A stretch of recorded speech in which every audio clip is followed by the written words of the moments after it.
Today is a really relaxing, fun one. In this video, I'm going to teach you how to watercolor this cute little whimsical pear in. This is actually my Mother's Day card I'll be mailing to my mom. The cheeks are the real tricky part in this one, so I would recommend paying close attention to how those are done. It's a combination of watercolors and then color pencils. Color pencils are your best friend when it comes to adjusting, tweaking, and correcting watercolors that aren't quite right. But I hope you pick up lots of extra little tips and tricks today. Let's dive in. If you want to learn to draw this with me first, just check the link in the description box or click on this video right here, and that will take you to how to draw this. It's just drawn in pencil, and then I go over it in a waterproof fine liner, working on hot press paper. And today we're gonna watercolor it in using this Prima set. This is the Essence set, and I'm following this as my guideline. All of the nitty-gritty and all the supplies, everything are all contained within my neat suite,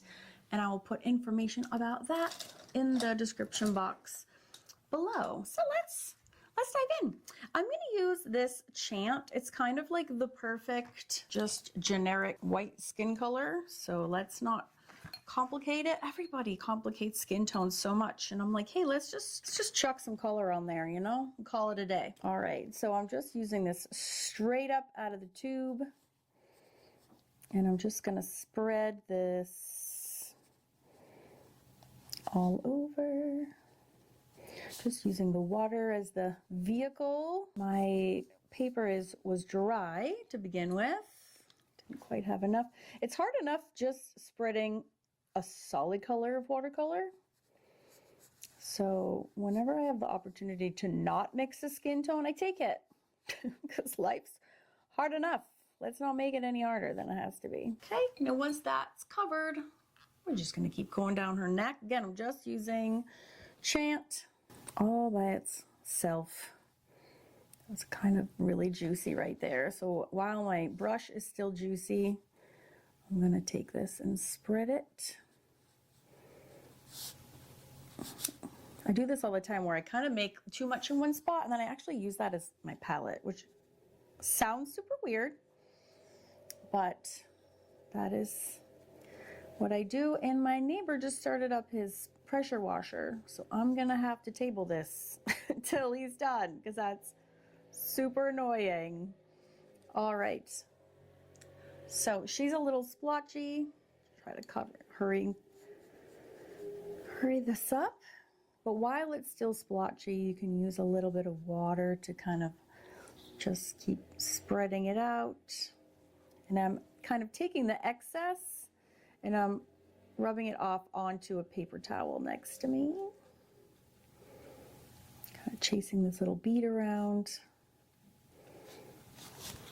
All right, so I kind of cleaned up. It was super splotchy, threatening to be really splotchy. And yeah, you can just use water, kind of like get it out of there.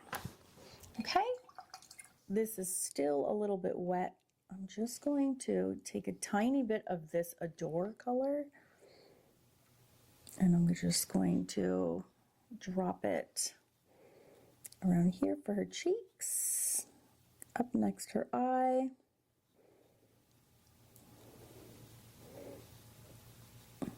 It's really watery, and a little bit closer to the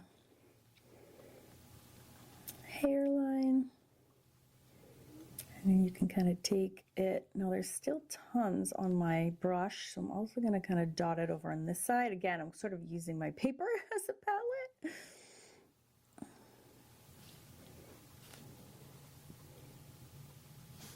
So it's getting a little bit, she's getting a little cheeks on either side while it's still wet.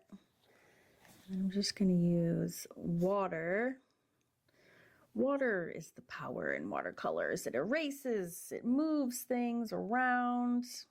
It's just the best. So I'm going to use the water to pull that. And kind of, whoop, I just lost my paper towels. They just went flying onto the floor.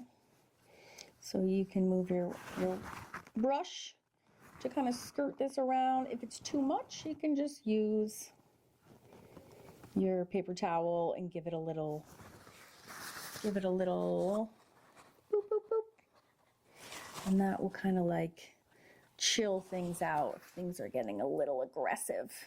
That's an easy way to calm things down. Okay, now we can do the same thing to the little girl. Now I'm going to show you how, this is the same way that I illustrate all the little women in my Little Women's book, Whimsical Watercolors. So I know it looks a little splotchy now, and then what we're going to do is we're going to use colored pencils to really fix that. Color pencils and watercolors are a just lovely combination. And it kind of makes everything okay. So whatever craziness you might create with watercolor, you can fix typically with kind of interrupting me. All right. You can always keep adding. I'm literally like, I just get like the world's smallest bead of watercolor onto my brush, and then I just touch it into my watercolor. That's all you need. Isn't that so crazy? And then it'll start moving things around. It's just that one little pat. Oh, and this one's drying up, so I'm going to add a little bit. I don't know why it's still coming off my brush. A little, but a good demonstration of how a little pat can go a really long way, as you can clearly see. And then if it's too much, again, what do? We take our water, okay, our brush, and it smooths out a lot of this stuff. My last video on this channel was talking about watercoloring portraits and using gelatos as a way to add the shading, because I know watercolors can be a handful sometimes. They really can like not want to behave themselves. So I'm just going to let that settle in. All right, so let's do her eye color. I have this really pretty light blue called Emotion. So I'm just going to use that. It's easy to see. And I love this Nirvana color, so I'm going to use that on this girl's little flower pot. It's so cute. So I'm putting like a concentrated amount. As you can see, I'm just, again, touching my palette. I am super lazy, so I just don't even bother with a separate palette. Oh no, my neighbor, he's ruining everything.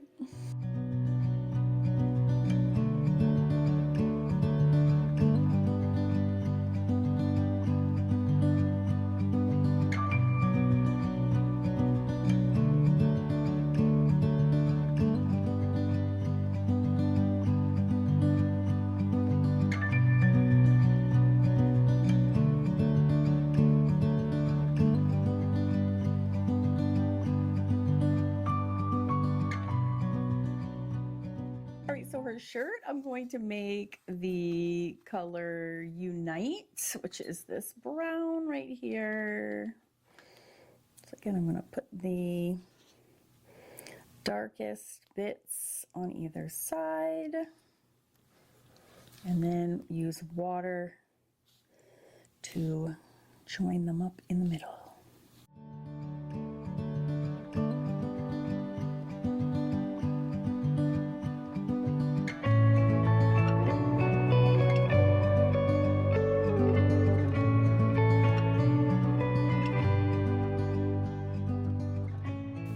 I love watercolor. You can be kind of sloppy with it, and it like, it's almost, sometimes I feel like the sloppier the nicer it looks. It doesn't make any sense, but that's sometimes how I feel. Okay, I am going to, let's do the hair next. I'm going to start with some Namaste, which is just this lovely kind of yellow to get us started. I'm going to do both their hair at the same time.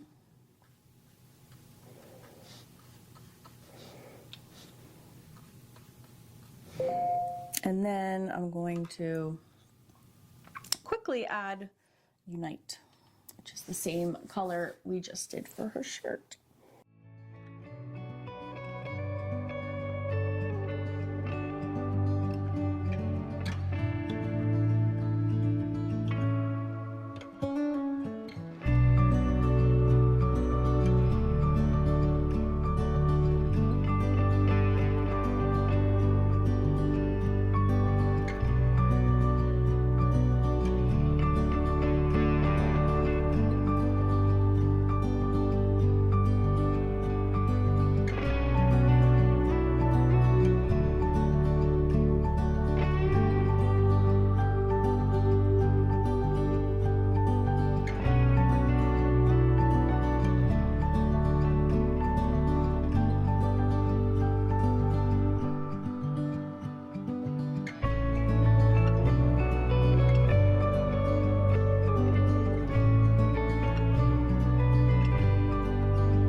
wake. It's just a little bit darker. Kind of up here at the roots.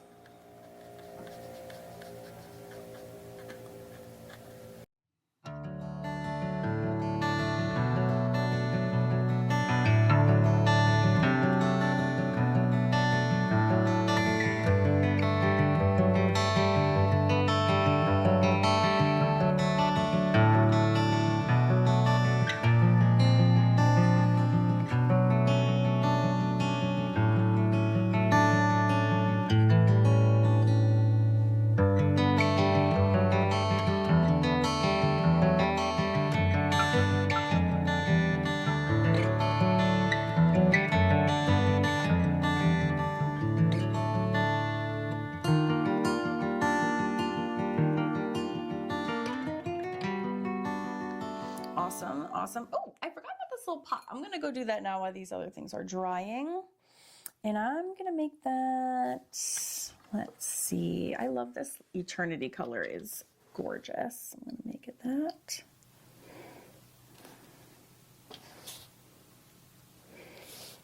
And again, pretty sloppy, just quick and dirty,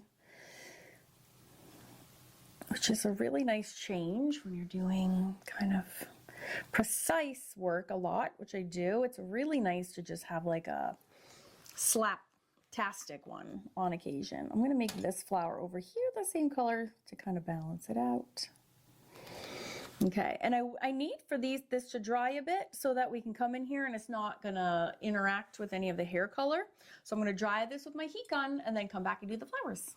Now that these watercolors are mostly dry, we can start filling in the cute little flowers. So I really love that Namaste yellow. I don't like a lot of yellow things, but how do you not like a yellow flower? Even I like a yellow flower, even though I don't like yellow.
All right, I lied. I think I'm going to try this green. You know what? I didn't even try it. I was just like, it's not going to look good. And I was like, oh, I didn't even try it yet. Maybe it will.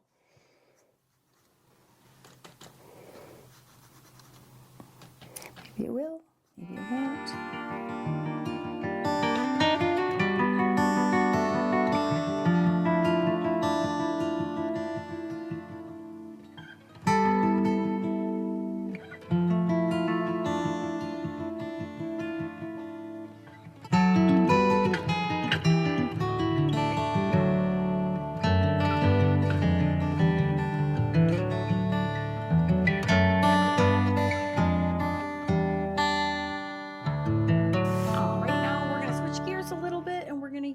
Some colored pencils anywhere you want to add a little bit extra kind of oomph, if that's a word, which I hope it is, because that's what I'm feeling.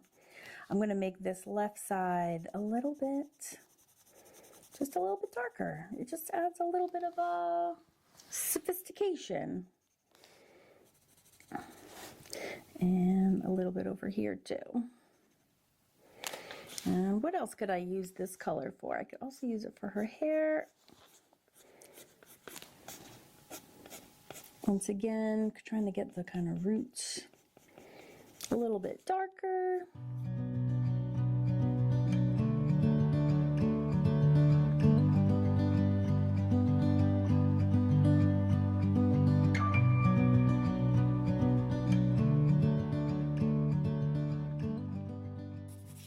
You can also use this on the yellow flowers. So the idea is to use colors that are similar to the watercolors. So then you can really easily lighten or darken any places that you want to really, really easily. So I'm just kind of putting some darker bits towards the center of those flowers to make them stand out a little bit more. Another thing where I think we can really improve is their cheeks.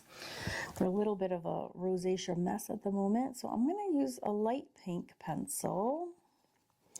And I'm just going to use this on its side to make tiny little circles over the watercolor. And I think that will probably, I'm guessing, make a bit of an improvement. Just using tiny little circles. And over here, same thing. So in this case, I'm using a pink that's a little bit lighter than the original color. So you can kind of even them out a little bit more on the other side.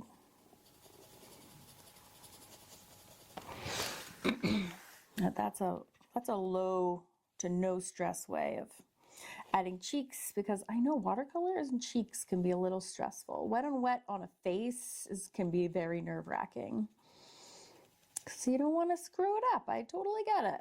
So this is a gentler way to make cheeks. And again, just use the side. You don't want to see the pencil marks, so using it on the side kind of minimizes that. So leaning in to the cuteness. Oh my heavens. So cute. So then you can also come in here and make some fun grass. Yay! Just quick little strokes. That makes up for the original watercolor not being kind of loud enough for me. Again, just one shade darker than what was there. You can go over here and also add on any like green things or fill in any areas that you forgot, or go over any of these stems. So I have a bunch of paint pens here. And these are the same or similar colors to, actually one a little bit different. Ooh, how about it? A little bit of a darker one.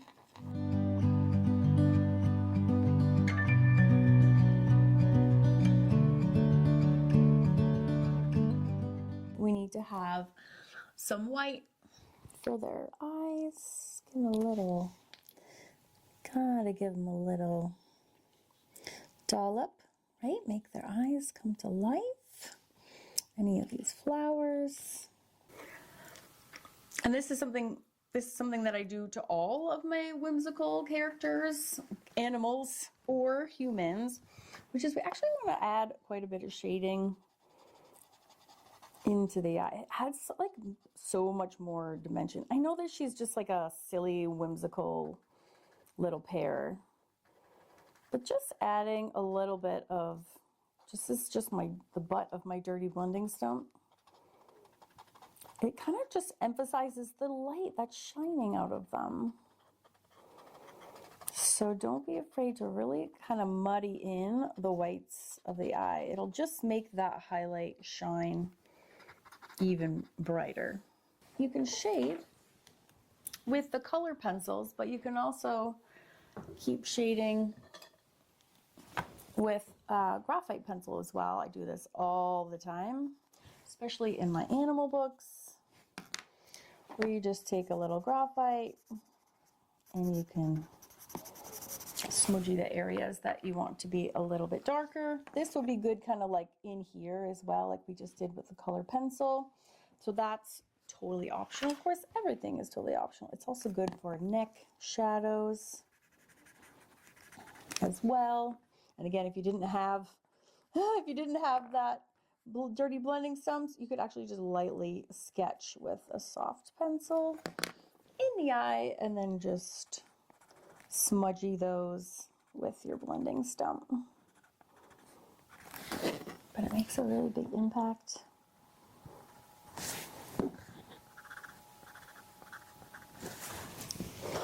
Oh, I like love her extra bonus now. It really makes such a big difference. It's actually crazy. So I hope you have the best Mother's Day. If you're a mother, we love you. We appreciate you.